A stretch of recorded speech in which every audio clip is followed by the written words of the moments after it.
హల్లెలూయా. ప్రతి ఉదయమున ప్రతి రాత్రి దేవుణ్ణి స్తుతించుట మంచిది. హల్లెలూయా. ఎందుకంటే ఆయన మన జీవితాల్లో గొప్ప కార్యాన్ని చేసే దేవుడు కాబట్టి. ఆమేన్. ఎందుకనగా యెహోవా నీ కార్యము చేత నీవు నన్ను సంతోషపరుచున్నావు. దేవుణ్ణి ఎందుకు స్తుతించాలి అంటే దేవుడు తాను చేసేటటువంటి కార్యము చేత మనలను సంతోషపరుస్తాడు కాబట్టి. హల్లెలూయా. దేవుడు చేసేటటువంటి కార్యము ఎంతమందికి కావాలి అని కోరుకుంటున్నారు? దేవునికి స్తోత్రం చెప్పండి. హల్లెలూయా. ఆయన చేసే కార్యములు మనందరికీ కావాలి. ఆమేన్. అందరికీ అవసరం ఆయన చేసే కార్యము. ప్రతి ఒక్కరి జీవితంలో మంచి జరగాలని అందరూ కోరుకుంటారు. కాబట్టి ఆయన ఏం చేస్తారంటే ఆయన కార్యముతో సంతోషింపచేసే దేవుడంట ఆయన. హల్లెలూయా. ఆయన కార్యముతో ఏం చేస్తాడు? సంతోషింపజేస్తాడు. అంటే దుఃఖము కలిగిన వారికి సంతోషాన్ని ఇచ్చే దేవుడు ఆయన. ఓదార్పు లేని వారికి ఆదరణను ఇచ్చే దేవుడు ఆయన. హల్లెలూయా. బాధలో ఉన్న వారికి ప్రశాంతతనిచ్చే దేవుడు యేసయ్య. ఆమేన్. ప్రశాంతతనిస్తాడు, విశ్రాంతినిస్తాడు. ప్రయాసపడి భారము మోసుకొనుచున్న సమస్త జనులారా మీరు నా యొద్దకు రండి, నేను మీకు విశ్రాంతిని కలగజేస్తాను అన్నాడు ఆయన. అంటే ప్రయాసపడే ప్రతి ఒక్కరికి ఆయన ఏం చేస్తారంటే విశ్రాంతిని కలగజేస్తాడు. భారము కలిగి ఉన్న ప్రతి ఒక్కరికి ఆయన ఏం చేస్తాడంటే ఆ భారాన్ని తొలగిస్తాడు. భారాన్ని పెట్టడు ఆయన, భారాన్ని దించివేస్తాడు. హల్లెలూయా. భారాన్ని దించివేసి తన సులువైన కాడిని మన మీద ఆయన మోపుతాడు. ఆయన కాడి సులువు, అలాగేంటంట ఆయన భారము తేలికగా ఉన్నది అంటాడు. మత్తయి సువార్త 11వ అధ్యాయము 28, 29 వచనాల్లో. హల్లెలూయా. కాబట్టి ఆయన ఏం చేస్తారంటే ప్రశాంతతను ఇస్తాడు, ప్రయాసను తీసివేస్తాడు, భారాన్ని తొలగిస్తాడు, అద్భుతాన్ని చేస్తాడు. హల్లెలూయా. ఆయన దగ్గరికి వచ్చే ప్రతి ఒక్కరూ తేలికైన హృదయంతో ఆయన దగ్గర ఉంటారు. ఏ హృదయము? తేలికైన హృదయము. భారము కలిగిన హృదయంతో ఆయన దగ్గర ఉండరు. ఆయన దగ్గరికి వచ్చిన వారు ఏంటంటే విశ్రాంతిలోనికి ప్రవేశించమని చెప్తాడు ఆయన. హెబ్రీయులకు రాసిన పత్రిక 4వ అధ్యాయం 10వ వచనం మీరు ఒకసారి చదివితే, హెబ్రీయులకు రాసిన పత్రిక 4వ అధ్యాయము 10వ వచనంలో ఒక మాట త్వరగా చదువుతారా? ఎందుకనగా దేవుడు తన కార్యములను ముగించి విశ్రమించిన ప్రకారము ఆయన యొక్క విశ్రాంతిలో ప్రవేశించిన వాడు కూడా తన కార్యములను ముగించి విశ్రమించును. దేవుడు ఏం చేశాడంట? తన కార్యాలను ముగించి విశ్రమించాడు. ఎప్పుడు విశ్రమించాడు? బైబిల్లో ఉందా దేవుడు విశ్రాంతి తీసుకున్నాడని? ఎక్కడుంది బైబిల్లో దేవుడు విశ్రాంతి తీసుకున్నాడని? ఉందా? ఆదికాండము, ఒకసారి ఆదికాండానికి రండి. ఆదికాండము 2వ అధ్యాయము మొదటి 4 వచనాలు చదవండి. ఆదికాండము 2వ అధ్యాయము మొదటి 4 వచనాలు. ఆదికాండము 2వ అధ్యాయము మొదటి 4 వచనాలు. ఆకాశము భూమి వాటిలో ఉన్న సమస్త సమూహము సంపూర్తి చేయబడెను. దేవుడు తాను చేసిన తన పని అంతటి నుండి 7వ దినములోగా సంపూర్తి చేసి తాను చేసిన తన పని అంతటి నుండి 7వ దినమున విశ్రమించెను. హల్లెలూయా. 7వ దినమున ఏం చేశాడంట? విశ్రమించెను. ఎవరు విశ్రమించారు? యేసయ్య, తండ్రి అయిన దేవుడు. అసలు దేవుడికి విశ్రాంతి అవసరమా? విశ్రాంతి అంటే ఎవరికి? అలసిపోయిన వారికి విశ్రాంతి. కానీ దేవుడు ఏంటంటే విశ్రమించాడు. అసలు విశ్రాంతి అంటే అర్థం ఏంటి మరి? ఇప్పుడు విశ్రాంతి అంటే అది రెస్ట్, అంటే అలసట వలన వచ్చేదానికి తీసుకునేది మాత్రమే కాదు. విశ్రాంతి అంటే పని చేయకపోవటము విశ్రాంతి. హల్లెలూయా. విశ్రమించినంటే 6 రోజులు పని చేసి 7వ రోజు ఏం చేశారంట ఆయన? 7వ రోజు పని చేయలేదు, దాన్నే విశ్రాంతి అన్నాడు. హల్లెలూయా. ఈరోజు కూడా మీరు ఇక్కడ ఎందుకున్నారు? ఇదే దినము విశ్రాంతి దినము, ది రెస్టింగ్ డే. విశ్రాంతి అంటే పని చేయని దినము. కాబట్టి ఇక్కడ ఉన్నారు. ప్రపంచవ్యాప్తంగా సెలవు ఏ రోజు ఇస్తారు? ఏ పనికైనా ఆదివారమే. స్కూళ్ళకి సెలవు ఎప్పుడు ఇస్తారు? ప్రతి వారం ఆదివారమే. ఎందుకు ఆదివారమే? ఎందుకు ఆదివారమే? ఎవరు పెట్టారు ఈ రూలు? ఎవరు పెట్టారు తెలుసా ఈ రూలు? ఎక్కడికి వెళ్ళినా ఆదివారం సెలవు అంటారు కదా. ఆదివారం అన్ని సెలవే, అన్నీ అంటే పిల్లలకి సెలవు, తర్వాత పనిచేసే వాళ్ళు కూడా ఆదివారం సెలవు తీసుకుంటారు. మనమే కాదు, యేసుప్రభుని నమ్మిన వాళ్ళే కాదు, వేరే వాళ్ళు కూడా ఏం చేస్తారంటే ఆదివారం. ఎవరు పెట్టారు ఇది మరి? వారానికి ఒకరోజు విశ్రాంతి అంటే అది ఆదివారమే ఎందుకు రావాలి? హల్లెలూయా. అంటే ఇది విశ్రాంతి దినము, అంటే పని చేయని దినం. దేవుడు ఏం చేశారంటే విశ్రాంతి తీసుకున్నాడంట. అంటే విశ్రాంతి అంటే ఆయన పడుకొని నిద్రపోయాడని కాదు. హల్లెలూయా. పడుకొని నిద్రపోయాడన్న దేవుడికి నిద్ర అవసరమా? నిద్ర అవసరమా దేవుడికి? ఇప్పుడు ఎక్కడికన్నా ఎవరన్నా పాస్టర్ని కలవాలన్నా ఆ పాస్టర్కి నిద్ర వస్తుంది, కానీ దేవుడికి నిద్ర వస్తుందా? ఎవరైనా సేవకుడిని కలవటానికి వెళ్తే నిద్రపోతున్నాడు, తర్వాత రండి అంటారు, కానీ దేవుడి దగ్గరికి వెళ్తే నిద్రపోతున్నాడు తర్వాత రండి అంటారా? అనరు. అర్ధరాత్రి 2ంటికి ప్రార్థన చేస్తే దేవుడు అరే నిద్ర ఎందుకు లేపేవరా అంటాడా? అనడు. ఎందుకు అనడు ఆయన? ఇశ్రాయేలును కాపాడువాడు కునుకడు నిద్రపోడు. మిమ్మల్ని కాపాడే దేవుడు ఏం చేయడంట? కునకడు నిద్రపోడు. కునకటం అంటే నిద్రను ఆపుకుంటే కునుకు వస్తుంది. అంటే ముందుకి ఇట్లా పడతారు. స్కూల్లో క్లాసులో తరగతిలో కూర్చున్న పిల్లలు నిద్రను ఆపుకొని కునుకుతారు ఇట్లా, అంటే కునుకు వస్తుంది. కానీ దేవుడికి కునుకు రాదు, నిద్రపోడు ఆయన. హల్లెలూయా. మరి విశ్రాంతి అంటే ఏంటి? ఏం విశ్రాంతి అంటే ఆయన తాను చేసిన పని అంతటి నుండి విశ్రమించెను. హల్లెలూయా. తాను చేసిన పని అంతటి నుండి దేవుడు ఏం చేశారంటే విశ్రమించాడు. ఇంకేమంటాడు తర్వాత చదవండి, అదే 2వ అధ్యాయము. తాను చేసిన పని అంతటి నుండి విశ్రమించెను 7వ దినములోగా.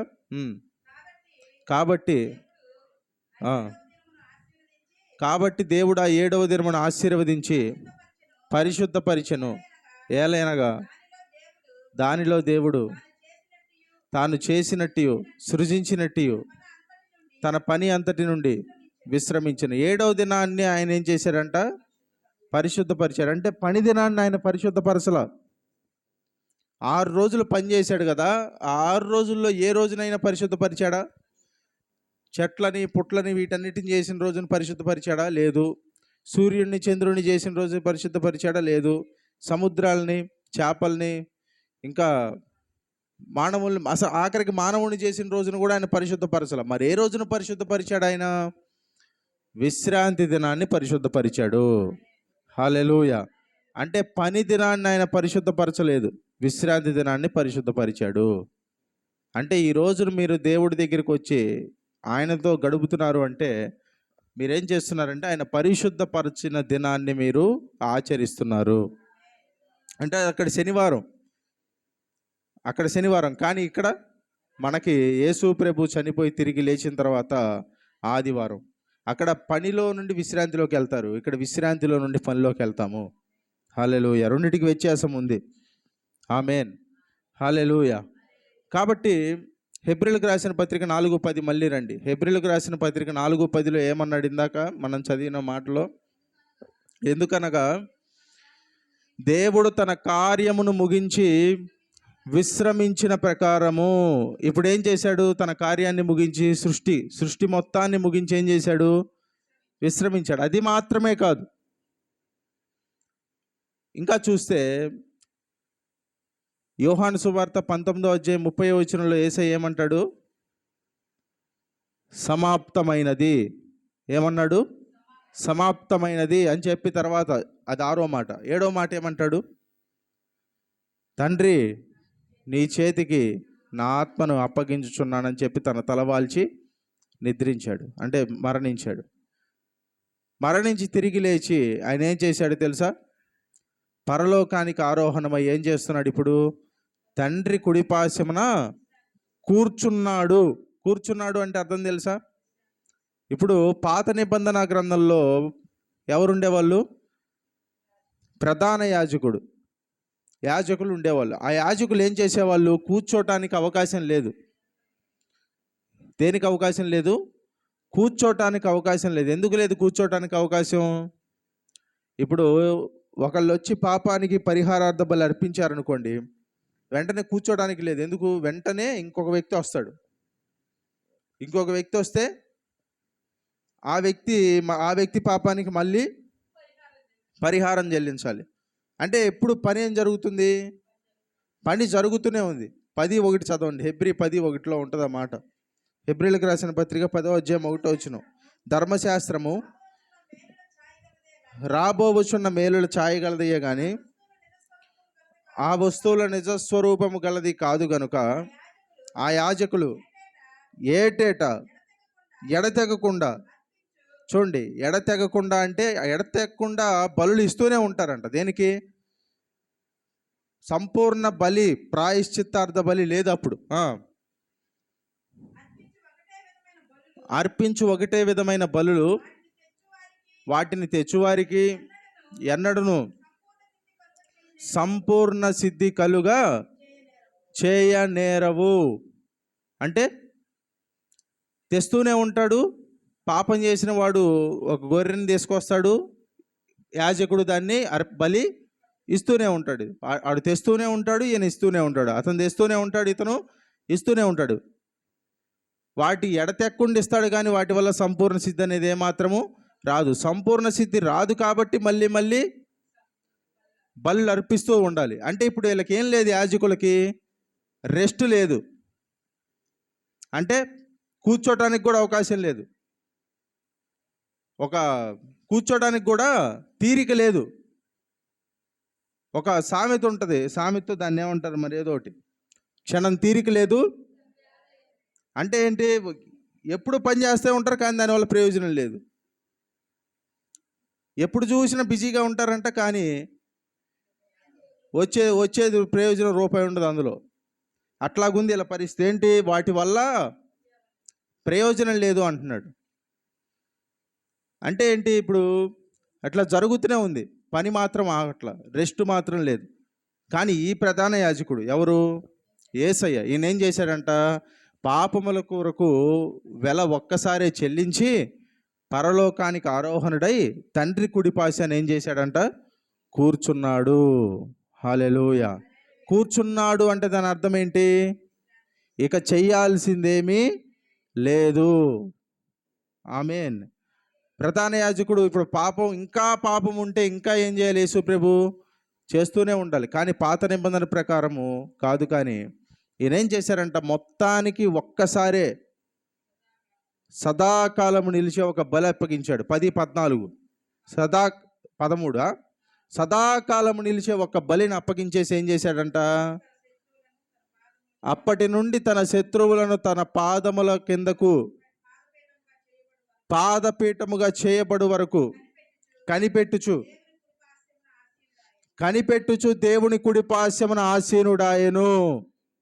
హల్లెలూయా, హల్లెలూయా. అంటే ఇప్పుడు కనిపెట్టడమే పని, ఆయన పని. అంటే ఒక్కొక్క శత్రువు చిన్నగా ఆయన కాళ్ళ కిందకి దేవుడు తీసుకొస్తూ ఉంటే ఆయన మాత్రం కూర్చొని ఉంటాడు అట్లా. హల్లెలూయా.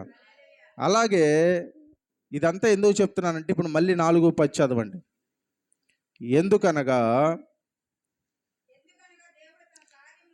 ఎందుకనగా దేవుడు ఇప్పుడు 2 ముగించాడు. ఏంటి? సృష్టి కార్యాన్ని ముగించాడా? ముగించి ఏమన్నాడు? విశ్రాంతి పొందిన ఉంది ఆదికాండం 2లో. ఇప్పుడు దేవుడు చేసిన సృష్టికి ఎవరైనా ఏదైనా కలపగలరా? వంక పెడతారు ఎవరైనా? ఎవడైనా ఈ ప్రపంచంలో సృష్టికి వంక పెట్టినోడిని చూసారా? ఇప్పుడు ఏదైనా మానవుడు ఏదైనా చేస్తే దానికి వంక పెడతారు. ఇప్పుడు దమ్ బిర్యానీ చేశారనుకోండి, ఇందులో ఉప్పు తక్కువైంది అంటారు. చికెన్ చేస్తే ఈసారి సరిగ్గా రాలేదు, ఇందులో ఉప్పు తక్కువ, ఏదో ఎంత బాగున్నా ఏదో వంక పెట్టచ్చు. వంటకు వంక పెడతారు. ఇల్లు కడితే దాంట్లో ఇది బాగలేదు అది బాగలేదు అంటారు. దేనికైనా వంక పెడతాడు మనిషి. కానీ ప్రపంచంలో ఇంతవరకు మనం నివసిస్తున్న భూమి మీద, ఈ భూమిలో ఇది లోపం ఉంది అని వంకబెట్టిన మనిషిని ఒక్కళ్ళనైనా చూసారా? ఒక్కళ్ళనైనా చూసారా? లేరు. ఎందుకు? అంత పర్ఫెక్ట్గా చేశాడు దేవుడు సృష్టిని. హల్లెలూయా. అంత పర్ఫెక్ట్గా దేవుడు సృష్టిని చేశాడు కాబట్టి ఎవరు వంక పెట్టలేరు. చేసి ఆయన ఏం చేశాడు? ముగించి ఆయన విశ్రాంతి తీసుకుంటున్నాడు. ఇప్పుడు అలాగే విశ్రాంతి తీసుకున్నాడు. అలాగే సృష్టి కార్యాన్ని ముగించి విశ్రాంతి ఎలాగైతే తీసుకున్నాడో, విమోచన కార్యాన్ని ముగించి యేసు ప్రభువు కూడా ఇప్పుడు విశ్రాంతిలో ఉన్నాడు. ఏంటి? సృష్టి ముగించి తండ్రి విశ్రాంతి ప్రవేశించాడు. అలాగే ఎందుకనగా దేవుడు తన కార్యమును ముగించి విశ్రమించిన ప్రకారము అంటే, దేవుడు యేసు ప్రభు విమోచన కొరకు, రక్షణ కొరకైన కార్యాన్ని చేసి ముగించి ఆయన ఏం చేశాడు? ఇప్పుడు విశ్రమిస్తున్నాడు. హల్లెలూయా. ఆయన విశ్రమించిన ప్రకారము, తర్వాత చదవండి, ఆయన విశ్రమించిన ప్రకారము ఆయన ఎట్లాగైతే కూర్చున్నాడో వెళ్ళి విశ్రమించిన ప్రకారము ఆయన యొక్క విశ్రాంతిలో ప్రవేశించువాడు కూడా తన కార్యములను ముగించి విశ్రమించును. హల్లెలూయా. తన కార్యములను ముగించి ఏం చేస్తారంటే విశ్రమిస్తారంటే ఇక మీరు చేయాల్సిందేమీ లేదు. రక్షణ కొరకైన కార్యము ఆయనే చేసి విశ్రమించాడు. మనం కూడా ఆయన ఎలాగైతే కూర్చున్నాడో అలాగే మనం కూడా కూర్చుంటాము. హల్లెలూయా. ఎంతమందికి విశ్రాంతి కావాలి? దేవునికి స్తోత్రం చెప్పండి. హల్లెలూయా. ఈ విశ్రాంతి మనందరికీ అవసరం. ఆమేన్. చాలామంది లోకంలో పరిగెడుతున్నారు రక్షణ కావాలి, మోక్షం సంపాదించాలని. కానీ మనం మాత్రం కూర్చొని ఉంటాము యేసయ్య మన కోసం తెచ్చిపెట్టాడని. హల్లెలూయా. యేసయ్యలోనే ఉన్నది మనకు రక్షణ, నిరీక్షణ. యేసయ్యలోనే దొరుకును మనకు విడుదల, విమోచన, స్వస్థత, హే జీవము, జ్ఞానము, ఆనందము. దేవుడే నరునిలో ఉండు భాగ్యము, దేవుని పిల్లలే ఆశీర్వాదము. యేసయ్య తెచ్చాడి కృపావరం, తానే చెల్లించాడు మన క్రయధనం. నమ్మిన చాలు కలుగును మేలు, పూర్తిగా ఉచితమీ దేవుని వరం. హే నమ్మిన చాలు కలుగును మేలు, పూర్తిగా ఉచితమీ దేవుని వరం. యేసయ్యలోనే ఉన్నది మనకు రక్షణ, నిరీక్షణ. యేసయ్యలోనే దొరుకును మనకు విడుదల, విమోచన. హల్లెలూయా. యేసయ్య తీసుకొచ్చాడు ఈ కృపావరాన్ని. మనం ఏం చేయాలంట? నమ్మిన చాలు. నమ్మితే మాత్రం చాలు. ఏం కలుగుతుంది మనకి? మేలు. హల్లెలూయా. పూర్తిగా ఉచితము. ఆమేన్. మనం కూర్చోవాలి, విశ్రాంతిలోకి ప్రవేశించాలి, మనం ప్రయాస లేకుండా ఉండాలి అనేది దేవుని చిత్తమై ఉన్నది. హల్లెలూయా. దేని నిమిత్తం మనం ప్రయాసపడాల్సిన అవసరం లేదు. రక్షణ నిమిత్తం ప్రయాసపడాల్సిన అవసరం లేదు. స్వస్థత కోసం ప్రయాసపడాల్సిన అవసరం లేదు. దేనికోసం ప్రయాసపడాల్సిన అవసరము మనకి లేనే లేదు. మనము యేసు ప్రభువులో విశ్రాంతి తీసుకుంటే ఆయనే ప్రతి శత్రువుని మన పాదపీఠం కిందకి తీసుకొస్తాడు. యేసుతో మనం ఉన్నామా? యేసు ప్రభుతో మనం కూర్చున్నామా? కూర్చుంటే తండ్రి యేసు ప్రభువుకి చెప్పిన మాట ఏంటో తెలుసా? నేను నీ శత్రువుల్ని పాదపీఠము కిందకి తెచ్చేంత వరకు కూర్చో అంటే దేవుడు ఏం చేస్తాడంటే యేసు ప్రభు అప్పటి నుంచి కూర్చొనుండి ఒక మాట రాశాడు, ఇందా చదివిన దాంట్లో, కనిపెట్టు చుండెను అన్నాడా? మనం కూడా ఏం చేయాలో తెలుసా? అట్లా కూర్చొని ఒక్కొక్క శత్రువుని ఆయన మన పాదపీఠం తెస్తూ ఉంటే మనం కనిపెడుతూ కూర్చోవాలి, అంతే. హల్లెలూయా. కొన్ని శత్రువుల్ని మనం పోరాడాలి. అంటే ఆత్మీయ పోరాటం అనేది ఉంది, స్పిరిచువల్ వార్ఫేర్. కానీ దేవుడు ఏం చేస్తారంటే కొన్ని శత్రువుల్ని మన పాదపీఠం కిందకి తెస్తుండగా మనం కూర్చొని చూస్తూ ఉండాలంతే. హల్లెలూయా. మనం కూర్చొని గమనిస్తూ ఉండాలి. చాలామంది పోరాడుతూ ఉంటారు. అంటే పోరాడాల్సిన విషయాల్లో పోరాడటం అది వేరు, కానీ అనవసరంగా పోరాడకూడదు. దేవుడు మన కొరకు చేసేసిన దాన్ని మళ్ళీ మనం పోరాడి సంపాదించాలన్నట్టు చేయకూడదు. మళ్ళీ దాన్ని మనం దేవుడు ఏమనుకుంటాడంటే, నేను ఆల్రెడీ అది మీకోసం చేశాను కదా, మీరు ఇంకా ఎందుకు పోరాడుతున్నారు అంటాడు. హల్లెలూయా. కాబట్టి మీరేం చేయాలంటే కూర్చోవటం అంటే ఏంటి? ఇట్లా కూర్చోవటం అని కాదు. మీరు ఒక సెటిల్మెంట్కి రావాలి మీ హృదయంలో. ఏంటంటే దేవుడు నన్ను ఆశీర్వదించాడు, దేవుడు నన్ను స్వస్థపరిచాడు అని ఒక సెటిల్మెంట్కి మీ హృదయంలో వచ్చేయాలి. వచ్చేసి కూర్చోవాలి. కూర్చొని దేవుణ్ణి పూర్తిగా నమ్మాలి. హల్లెలూయా. ఎవరు విశ్రాంతి తీసుకోగలరంటే దేవుణ్ణి నమ్మేవారే. మనల్ని మనం నమ్మితే ఏం చేస్తాం తెలుసా? ఏదైనా ఒకటి రాగానే దీని మీద మనం పని చేయాలి అని వెంటనే మనం తొందరపడతాం. కానీ ఏదైనా ఒక పరిస్థితి రాగానే తొందరపడకుండా నిదానంగా దేవుడి దగ్గర ఉండేవాడు ఎవడో తెలుసా? ఆయన నమ్మేవాడే. ఇప్పుడు ఏదైనా ఒక పరిస్థితి రాగానే దీన్ని ఎలాగైనా నేను సాల్వ్ చేయాలి అని ఎవడైనా పరిగెడుతున్నాడంటే, ఎవరైనా పరిగెడుతున్నారంటే దాని అర్థం ఏంటి? వాళ్ళు దేవుడిని నమ్మట్ల, వాళ్ళు ఆ పని చేయటానికి తాలూకా వాళ్ళ శక్తిని నమ్ముతున్నారు. ఆ పని అవ్వదు. కానీ విశ్రాంతిలో ఉండేవాడు ఏం చేస్తాడు తెలుసా? నేను యేసు ప్రభుతో పాటు కూర్చున్నా, ఆయనే ఈ పరిస్థితిని నా కాళ్ళ కిందకి తీసుకొస్తాడని కూర్చుంటాడు. హల్లెలూయా. అదే పరిస్థితి అయినా సరే, అది ఏ పరిస్థితి అయినా సరే. హల్లెలూయా. ఎఫెసీయులకు రాసిన పత్రికలో ఒక మాట ఉంటుంది చూడండి. ఎఫెసీయులకు రాసిన పత్రిక 1వ అధ్యాయము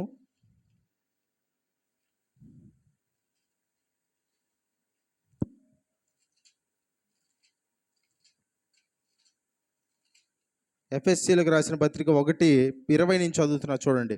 ఆయన బలాతిశయము చేత క్రీస్తును మృతులలో నుండి లేపి సమస్తమైన ఆధిపత్యము కంటెను, అధికారము కంటెను, శక్తి కంటెను. చూడండి, తండ్రి ఏం చేశాడంట? మరణించిన యేసు ప్రభువుని బలాతిశయము చేత మృతుల్లో నుండి లేపాడంట. లేపి ఎక్కడ కూర్చోబెట్టాడు? చదువుతున్నా చూడండి. సమస్తమైన ఆధిపత్యము కంటెను అంటే ఈ లోకంలో ఎంత గొప్ప ఆధిపత్యం ఉన్నా సరే ఆ ఆధిపత్యానికి యేసు ప్రభు పైనే ఉన్నాడు. హల్లెలూయా. మన దేశానికి, మన రాష్ట్రానికి సీఎం అయినా, మన దేశానికి పిఎం అయినా, ప్రపంచాన్ని మొత్తాన్ని పాలించే వ్యక్తి ఎవరైనా సరే ఆ వ్యక్తి కన్నా పైన ఉన్న వ్యక్తి ఎవరు? యేసయ్య. సమస్తమైన ఆధిపత్యము కంటెను, అధికారము కంటెను, శక్తి కంటెను, ప్రభుత్వం కంటెను. ఏ ప్రభుత్వం కన్నైనా ఆయన ప్రభుత్వము పైన ఉన్న ప్రభుత్వము. హల్లెలూయా. అది హయ్యర్ గవర్నమెంట్. హయ్యర్ అంటే ఇంకా ఎక్కువే. ఈ యుగమందు మాత్రమే కాక రాబో యుగమునందును పేరు పొందిన ప్రతి నామము కంటెను ఎంత హెచ్చుగా పరలోకమందు ఆయనను తన కుడిపాశమున కూర్చుండబెట్టుకొని ఉన్నాడు. హల్లెలూయా. అంటే ఎక్కడో కూర్చోబెట్టుకున్నాడు, ఆయన కుడిపాశాన కూర్చోబెట్టుకున్నాడు. హల్లెలూయా. ఇంకా ఆయన కిందే ఏదైనా, ఇప్పుడు మీరు భయపడుతున్న భయం ఏదైతే ఉందో ఒక వ్యక్తిని చూసి ఆ వ్యక్తి కూడా ఆయన కిందే ఉన్నాడు. హల్లెలూయా. మీరు ఏదో జరుగుతుంది, ఎవడో ఏదో చేస్తాడు మిమ్మల్ని అనుకుంటున్నారు కదా, ఎవడో ఏదో చేస్తాడు అనుకుంటున్న ఆ వ్యక్తి కూడా ఆయన పాదాల కిందే ఉన్నాడు. ఆయనకి మించేం లేడు. మీరు ఎవరు నమ్మారంటే అన్ని నామముల కన్నా పైనామముగా హెచ్చింపబడిన యేసు ప్రభువుని నమ్మారు. అన్ని అధికారాలు, అన్ని శక్తులు, అన్ని ఆధిపత్యాలు, అన్ని అధికారాల కన్నా హెచ్చుగా ఉన్న యేసుని మీరు నమ్మారు. ఆయన్ని అక్కడ కూర్చోబెట్టుకొని ఉన్నాడు. హల్లెలూయా. ఆయన్ని కూర్చోబెట్టుకోవటం మాత్రమే కాదు, ఇదే పత్రిక 2వ అధ్యాయము 7వ వచనం చదువుతున్నా చూడండి. ఎఫెసీ 2:7. క్రీస్తు యేసునందు మనలను ఆయనతో కూడా లేపి పరలోకమందు ఆయనతో కూడా కూర్చుండబెట్టను. ఇప్పుడు మీరు ఎక్కడున్నారు? యేసు ప్రభుతో కూడా కూర్చుండబెట్టబడి ఉన్నారు. ఇప్పుడు మీరు యేసు ప్రభుతో కూడా కూర్చుండబెట్టబడి ఉన్నారంటే దాని అర్థం ఏంటి? ఇప్పుడు మరలా 21 చదువుతున్నా చూడండి. సమస్తమైన ఆధిపత్యము కంటే, అధికారము కంటే, శక్తి కంటే, ప్రభుత్వము కంటే, ఈ యుగమందు మాత్రమే కాక రాబో యుగమునందు పేరు పొందిన ప్రతి నామము కంటే మీరు హెచ్చుగా కూర్చుండబెట్టబడి ఉన్నారు యేసు ప్రభుతో కూడా. హల్లెలూయా. ఈరోజు మీరు ఏదైతే శత్రువుని చూసి భయపడుతున్నారో ఆ శత్రువు కంటే మీరు పైనే ఉన్నారు. మీరు ఈరోజు ఏ రోగాన్ని చూసి భయపడుతున్నారో ఆ రోగం కంటే మీరు పైనే ఉన్నారు. ఈరోజు మీరు ఏ సమస్యను చూసి భయపడుతున్నారో ఆ సమస్య మిమ్మల్ని అందుకోలేనంత హెచ్చులో మీరున్నారు. కానీ ఎందుకు ఆ సమస్య మీకుంది అంటే మీరు విశ్రాంతిలోకి ప్రవేశించట్లేదు. హల్లెలూయా. అంటే అది మీ కాళ్ళ కింద ఉంది. ఏది? మీరు దేని గురించి అయితే భయపడుతున్నారో అది మీ నెత్తి మీద లేదు. నెత్తినెక్కించుకునేది మనం, కానీ అది ఎప్పటికీ ఎక్కదు. ప్రతిదీ మన కాళ్ళ కిందే. హల్లెలూయా. సమస్తము మన కాళ్ళ క్రిందే ఉంది. ఆమేన్. రోమిలకు రాసిన పత్రికలు ఏమంటాడు ఆయన? అపవాదిని మీ కాళ్ళ కింద శీఘ్రముగా అనగద్రొక్కించును. హల్లెలూయా. కాళ్ళ కింద ఏం చేస్తారంటే శీఘ్రముగా అనగదొక్కించును. మరేంది నన్ను అనగదొక్కుతున్నాడే వాడు అనుకుంటున్నారా? అపవాది నన్ను దొక్కుతున్నాడు అనుకుంటున్నారా? కానీ వాస్తవానికి వాడు తొక్కట్లేదు, మనం తొక్కుతున్నాడని ఫీల్ అవుతున్నాం అంతే. కానీ అనగదొక్కించును అంటే దాని అర్థం ఏంటి? వాడి కాళ్ళు మీ తల మీద లేవు, మీ కాళ్ళు వాడి తల మీద ఉన్నాయి. హల్లెలూయా. మీ కాళ్ళు ఎక్కడున్నాయి? అపవాది తల మీద. హల్లెలూయా. మీరు ఎక్కడున్నారు? క్రీస్తుతో కూడా కూర్చుండబెట్టబడి ఉన్నారు. ప్రతి సమస్య కన్నా పైన ఉన్నారు మీరు. ప్రతి రోగము కన్నా పైన ఉన్నారు మీరు. హల్లెలూయా. చెప్పండి, నేను ప్రతి రోగం కన్నా పైన కూర్చున్నానని చెప్పండి. ప్రతి సమస్య కన్నా నేను పైన ఉన్నానని చెప్పండి. ప్రతి ఆధిపత్యం కన్నా, సమస్త అధికారాల కన్నా, శక్తుల కన్నా, ప్రభుత్వాల కన్నా నేను పైనున్నాను. హల్లెలూయా. అంటే వీటికి ఈ లోక ప్రభుత్వానికి లోబడమా అంటే అట్లా అని కాదు. హల్లెలూయా. కానీ ఎవ్వరూ మనలను క్రీస్తునందు ఉన్నందున మనకు హాని చేయలేరు. యెషయా గ్రంథం 54:17 ఏమంటాడు? నీకు విరోధముగా రూపింపబడిన ఏ ఆయుధమును వర్ధిల్లదు. నీకు విరోధంగా రూపించబడిన ఏ విధమైన ఆయుధమును వర్ధిల్లదు. న్యాయ విమర్శలో నీ మీద నేరారోపణ చేయు ప్రతి వాని మీద నీవు నేరస్థాపన చేసేదవు. యెహోవా సేవకుల యొక్క నీతి ఆయన వలన కలుగుచున్నది, ఇది వారి స్వాస్యము అంటాడు. హల్లెలూయా. ఇది వారి స్వాస్యము. స్వాస్యము అంటే అది అడుక్కొని తీసుకునేది కాదు, అది ఇన్హెరిటెన్స్, అంటే అది మీదే. హల్లెలూయా. దేవుడిచ్చే నీది మీదే, మీ హక్కు, అది స్వాస్యం, అది. ఆమేన్. హల్లెలూయా. కాబట్టి ఏంటంటే ఆయన విశ్రాంతిలో ఉన్నట్టు మనం కూడా ఏం చేయాలి? కూర్చోవాలి. కూర్చోవటం అంటే నేను కూర్చొనే ఉన్నా కదా అని అంటే సరిపోదు. ఈ కూర్చోవటం కాదు. కూర్చోవటం అంటే ఏదైనా ఒక సమస్య వచ్చినప్పుడు ఆ సమస్యని మనం సాల్వ్ చేయడానికి పరిగెత్తకుండా దేవుడు దానిని మన కాళ్ళ కిందకు తెచ్చేశాడు అని మనం నమ్మాలి. హల్లెలూయా. హల్లెలూయా. హల్లెలూయా. కాబట్టి ఎందుకనగా, మళ్ళా హెబ్రీ 4:10 చదవండి. ఈరోజు అదే వాక్యం, హెబ్రీ 4:10. ఎందుకనగా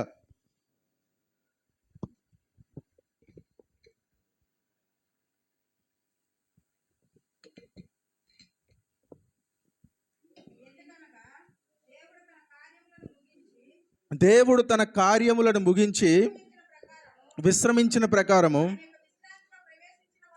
చూడండి, ఇప్పుడు ఎంతమంది నమ్ముతున్నారు యేసయ్య తాను చేయాల్సిందంతా చేసి కూర్చున్నాడని, విశ్రమించాడని? హల్లెలూయా.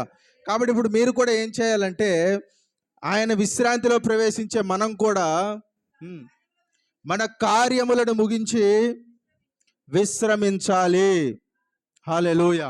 ఇక నుంచి మీకు ఏ సమస్య వచ్చినా మీరేం చెప్పాలంటే, ఈ సమస్యకి నేను పరిష్కారం చేయలేను, యేసయ్య పరిష్కారం చేస్తాడని చెప్పండి. హల్లెలూయా. ఆయన చేసేసి కూర్చున్నట్టే మీరు కూర్చోండి. హల్లెలూయా.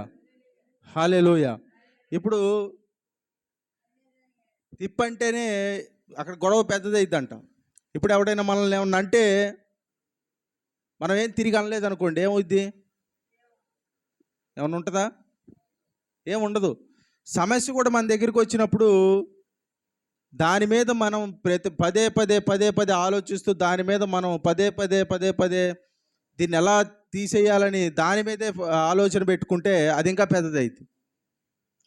కానీ అది వచ్చినప్పుడు పట్టించుకోకపోతే వీడు మన క్యాండిడేట్ కాదులే అని చెప్పి వెళ్ళిపోయిద్ది. అంతేనా? అంతే. హల్లెలూయా. ఇప్పుడు రెండు చేతులు కలిస్తేనే సౌండ్ వస్తుంది. అలాగే అపవాది చేసే పనికి మనం ప్రతిస్పందిస్తేనే మనం ఇంకా ట్రాప్లో ఉంటాం. కానీ సమస్య వచ్చినప్పుడు దాన్ని పట్టించుకోకపోతే అది దాని దారి అది చూసుకుంటుంది. మన జోలికి రాదు. హల్లెలూయా. విశ్రాంతి పొందినవాడు కూడా అంతే ఉంటాడు. ఇప్పుడు నిద్రలో ఉన్నోడికి ప్రపంచంలో ఏం జరుగుతుందో తెలియదు. ఆ కొద్దిసేపు తెలుస్తుందా? తెలీదు. అంటే ఏంటి తెలియదంటే? వాడు పట్టించుకోడు, ఎందుకంటే విశ్రాంతిలో ఉన్నాడు కాబట్టి. అలాగే మనం కూడా దేవునితో ఉంటే, విశ్రాంతిలో ఉంటే, మన పాదముల క్రిందకి అన్నిటినీ ఒక్కొక్క శత్రువుని ఆయన తీసుకొని వచ్చాడు. హల్లెలూయా. కాబట్టి ఏంటంటే సాధారణంగా రెండింటిని గురించి ఉంటుంది మనిషికి. ఒకటేంటంటే జరిగిపోయిన దాని గురించి చింత, జరిగిపోయిన దాని గురించి బాధ, అపరాధ భావం, జరగాల్సిన దాని గురించి చింత, వ్యాకులత. ఈ రెండు ఫీలింగ్స్ ఉంటాయి. అంటే గతాన్ని గురించిన అపరాధ భావం, భవిష్యత్తుకు తాలూకు చింత. అంటే ఏం జరుగుతుందో అనేది చింత. అరే ఇలా ఎందుకు జరిగింది అనేది అపరాధ భావం. ఇలా ఎందుకు జరిగింది, ఈ రెండు ఉన్నాయి. కానీ ఇక్కడ ఉన్నాడు ఎవరు? ప్రస్తుతంలో ఉండరు మనుషులు. ఎప్పుడు అయిపోయిన దాని గురించి ఆలోచించి ఇలా ఎందుకు జరిగింది అంటారు. రేపేం జరగబోతుందో దాని గురించి ఆలోచించి ఏం జరుగుతుందో ఏమో అంటారు. కానీ ప్రస్తుతంలో ఎవరు ఉంటారు అంటే ఎప్పుడు గతాన్ని ఆలోచించి, భవిష్యత్తును ఆలోచించి, ప్రస్తుతంలో ఉన్న ప్రస్తుతాన్ని మనం అనుభూతి చెందలేకపోతున్నాం కదా. అంతేనా కాదా? ఇప్పుడు కూడా చూడండి, ఎక్కడో మనిషి అంటారు, ఒక మాట అంటారు, మనిషి ఇక్కడే ఉన్నాడు కానీ మనసు ఎక్కడో ఉందంటారు. అంటే మైండ్కి టికెట్ లేదు, ఎక్కడికైనా వెళ్ళి వచ్చిద్దంట. మనిషి అయితే బాడీకి అయితే టికెట్ కొట్టించాలి ఎక్కితే, కానీ మనసు మాత్రం ఎక్కడే కూర్చుంటారు, వాక్యం వింటున్నట్టే ఉంటారు, కానీ మనసు మాత్రం ఎక్కడో ఉంటుంది. అలాగే ఇంట్లో ఉంటారు, వంట చేస్తున్నట్టే ఉంటారు, కానీ మైండ్ ఎక్కడో ఉంటుంది. స్కూల్లో పిల్లలు కూడా పాఠం వింటున్నట్టే ఉంటారు, కానీ కళ్ళు మాత్రం బోర్డు మీద ఉంటాయంట, కానీ మైండ్ ఎక్కడో ఉంటుంది, ఆలోచిస్తూ ఉంటారు. అంటే ఏంటి? ప్రస్తుతంలో ఉండలేకపోతున్నారు. కానీ ఆశీర్వాదం అంతా ఎప్పుడుందంటే భవిష్యత్తులోనో గతంలోనో కాదు, ప్రస్తుతంలోనే ఉంది. హల్లెలూయా. ప్రస్తుతంలోనే ఉంది ఆశీర్వాదం. హల్లెలూయా. ఇప్పుడు రేపేం జరుగుతుందో అని ఆలోచించి రేపటిని మెరుగ్గా చేసిన వాళ్ళు ఎవరైనా ఉన్నారో చింతించి. అందుకే మత్తయి సువార్త 26వ అధ్యాయం 25వ వచనం నుంచి 32వ వచనం వరకు యేసయ్య 7 సార్లు అనే మాట ఏంటో తెలుసా? చింతింపకుడి. మీరు మత్తయి సువార్త 6వ అధ్యాయం తీయండి, 25వ వచనం నుంచి 32వ వచనం దాకా చదవండి. మీకు ఎన్నిసార్లు చింతింపకుడి అనే పదం దొరుకుతుందో చూడండి. ఒకసారి చదవండి, మత్తయి సువార్త 6వ అధ్యాయం 25వ వచనం నుంచి చదవండి.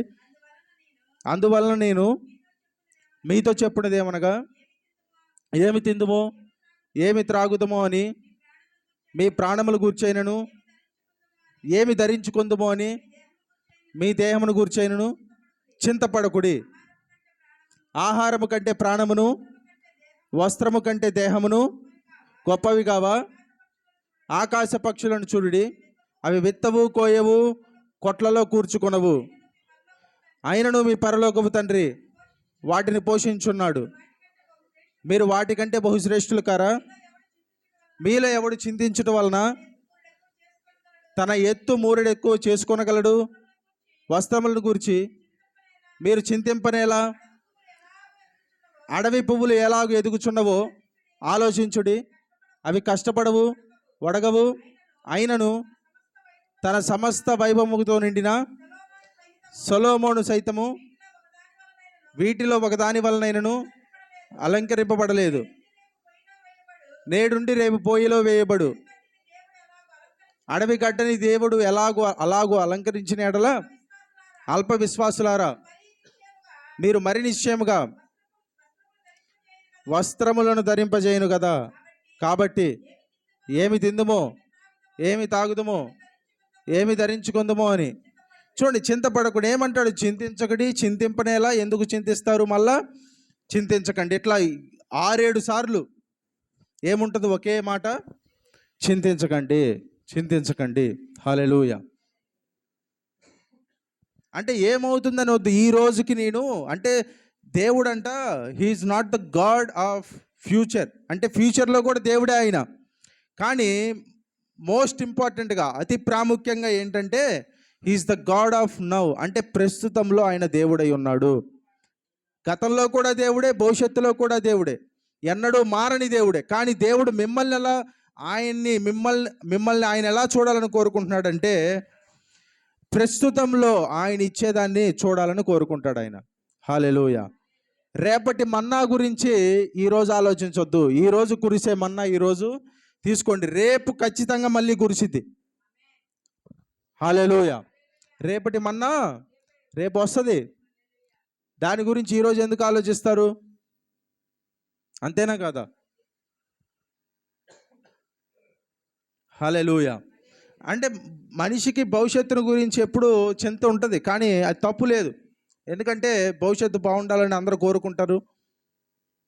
భవిష్యత్తు బాగుండాలని కోరుకునే వాళ్ళు ఎవరైనా ఉంటారు? నాశనం అయిపోవాలని ఎవరు కోరుకోరు కదా, అందరూ మంచి అవ్వాలనే. హల్లెలూయా. అందరూ మంచి జరగాలనే కోరుకుంటారు, నాశనం అయిపోవాలని ఎవరు కోరుకోరు. అందుకే రకరకాలైన స్కీములు కూడా, ఎందుకంటే భవిష్యత్తు బాగుండాలని చెప్పి వాటిలో ఇన్వెస్ట్ పెడతారు. కొద్ది కొద్దిగా కడితే రేపు మనకి ఏదైనా అయినప్పుడు మనకు ఒక ఇదిలాగా ఉంటుంది, ఒక భరోసా ఉంటుంది. అది మంచిదే. కానీ ధైర్యంగా మనం భవిష్యత్తును ఎదుర్కోవటం వేరు, బాధతో ఎదుర్కోవటం వేరు. హల్లెలూయా. బాధతో ఎదుర్కోకూడదు. కాబట్టి దేవుడు ఏం చెప్తున్నాడంటే రేపేం జరుగుతుందో రేపేం జరుగుతుందో ఎవరికి తెలియదు. గంట తర్వాత ఏం జరుగుతుందో కూడా ఎవరికి తెలియదు,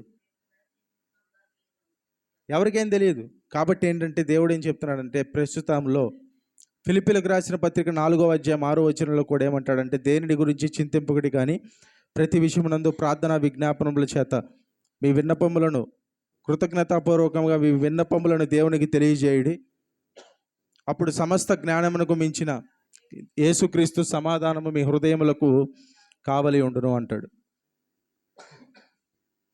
హల్లెలూయా. దేవుడు ఏం చెప్తున్నాడంటే కాబట్టి దేని గురించి చింత పెట్టుకోకండి అంటున్నాడు ఆయన. గతాన్ని గురించి ఆలోచించకండి అంటున్నాడు. హల్లెలూయా. గతంలో ఏం జరిగింది, గతంలో జరిగిన దాని గురించి తలుచుకొని ఇలా అయింది అలా అయింది అంటే అది గతమే, గతంలో అయిపోయింది. ఇప్పుడు గతం గురించి ఆలోచించినంత మాత్రం దాన్ని ఎవడు మార్చలేడు.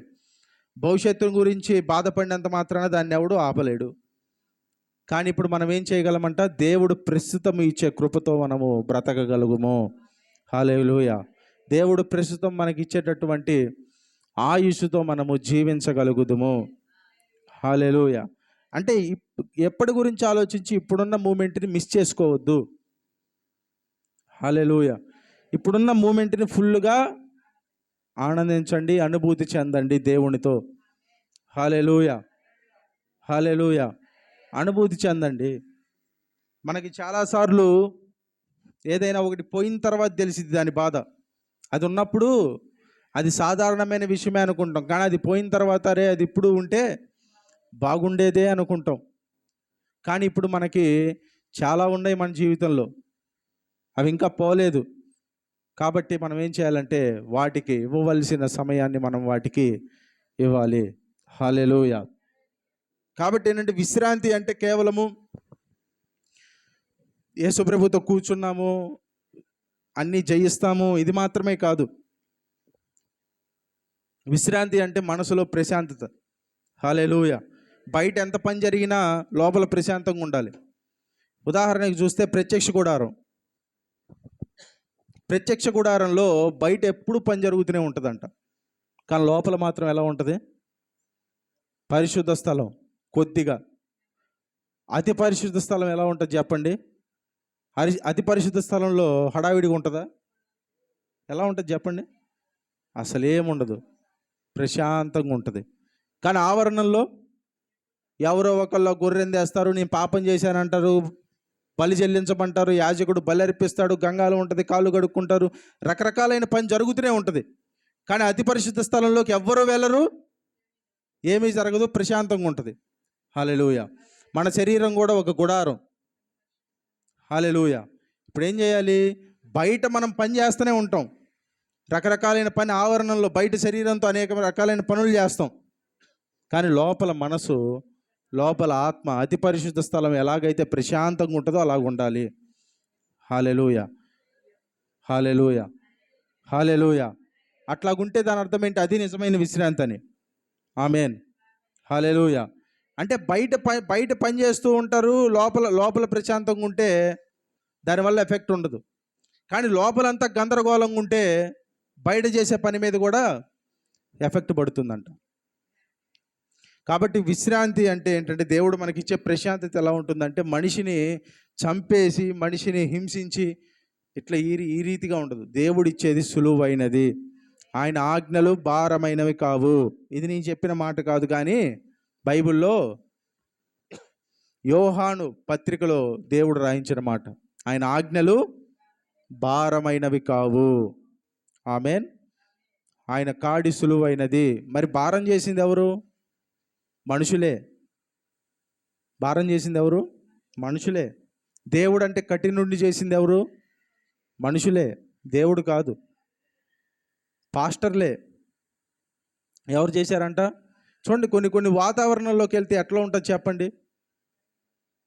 ఒక వ్యక్తి మాట్లాడుతున్నాడంటే ఆ వాతావరణము ఒక కొంతమంది మాట్లాడుతున్నారంటే అదేదో ఒక రకమైన భయంకరమైన పరిస్థితిలాగా ఉంటుంది. కానీ దేవుడిని అంత భయంకరంగా మనిషి చూపిస్తాడే కానీ దేవుడు అంత భయంకరంగా ఇప్పుడు మనతో వ్యవహరించడు. హల్లెలూయా, హల్లెలూయా. ఆయన ఏమంటాడంటే, అపోస్తల కార్యముల గ్రంథం 15వ అధ్యాయంలో పేతురు ఒక మాట అంటాడు. ఈ ఒక్క మాట చదివి ప్రార్థన చేద్దాం. అపోస్తల కార్యముల గ్రంథం 15వ అధ్యాయము. చూడండి, ఇక్కడ యెరూషలేము కౌన్సిల్ అని ఒకటి జరుగుతుంది. ఇక్కడ ఏమవుతుందంటే, అన్యజనుల్లో నుంచి రక్షించబడిన ఎవరైతే ఉన్నారో వారు కూడా యూదా ఆచారాలను ఆచరించాలా అనే ప్రశ్న. ఓకే, ఇలాంటి సమయంలో అవును అనే దానికి ఏమంటాడంటే, పేతురు 15వ అధ్యాయం 7వ వచనం నుంచి చదువుతా చూడండి. సహోదరులారా, ఆరంభమందు అన్యజనులు నా నోట సువార్త వాక్యము విని విశ్వసించులాగున మీలో నన్ను దేవుడు ఏర్పరచుకునని మీకు తెలియను. మరియు హృదయములను ఎరిగిన దేవుడు మనకు అనుగ్రహించినట్టుగానే వారికి పరిశుద్ధాత్మను అనుగ్రహించి వారిని గూర్చి సాక్ష్యం ఇచ్చెను. వారి హృదయములను విశ్వాసం వలన పవిత్రపరిచి మనకును వారికి ఏ భేదమును కనపరచలేదు. గనుక మన పితరులైనను మనమైనను మోయలేని కాడిని శిష్యుల మెడ మీద పెట్టి మీరెందుకు దేవుని శోధించుచున్నారు? ఏం చేస్తున్నారంట? ఏంటి కాడి? ధర్మశాస్త్రము. అంటే ఒక్కసారి రక్షించబడిన వాడి మీద మళ్ళా ధర్మశాస్త్రం పెడితే దాని అర్థం ఏంటి? ఎవ్వరూ మోయలేని కాడిని వాళ్ళ మీద మోపుతున్నట్టు, మోపి వాళ్ళని శోధిస్తున్నట్టు కాదు. ఎవరిని శోధిస్తున్నట్టు? దేవుణ్ణే శోధిస్తున్నట్టు. అంటే ధర్మశాస్త్రాన్ని బోధించి నువ్వు ఇది పాటించాలి అని బల్లగుద్దితే ఎవరిని శోధిస్తున్నట్టు? నేను దేవుణ్ణే శోధిస్తున్నట్టు అర్థం వస్తుంది. ఎందుకు శోధించున్నారు? ప్రభు అయిన యేసు కృపచేత మనము రక్షణ పొందుదుమని నమ్ముచున్నాము కదా, అలాగే వారును రక్షణ పొందుదురనెను. హల్లెలూయా, హల్లెలూయా. అంటే ధర్మశాస్త్రాన్ని బోధించి మనుషుల మీద భారము కాడిని పెడితే ఎవరిని శోధిస్తున్నట్టు? దేవుణ్ణే శోధిస్తున్నట్టు, మనుషుల్ని కాదు. కాబట్టి దేవుడు మనకి ఏమి ఇవ్వడానికి వచ్చాడంటే, ప్రయాసం తీసేసి విశ్రాంతిని, భారాన్ని తొలగించి సులువని, తేలికని, మన హృదయాలను నెమ్మదిపరిచి క్రీస్తుతో పాటు ఉండేటటువంటి జీవితాన్ని మనకి ఇవ్వటానికి దేవుడు మనకు కృపను అనుగ్రహిస్తున్నాడు. హల్లెలూయా. ప్రార్థన చేసుకుందాం ప్రతి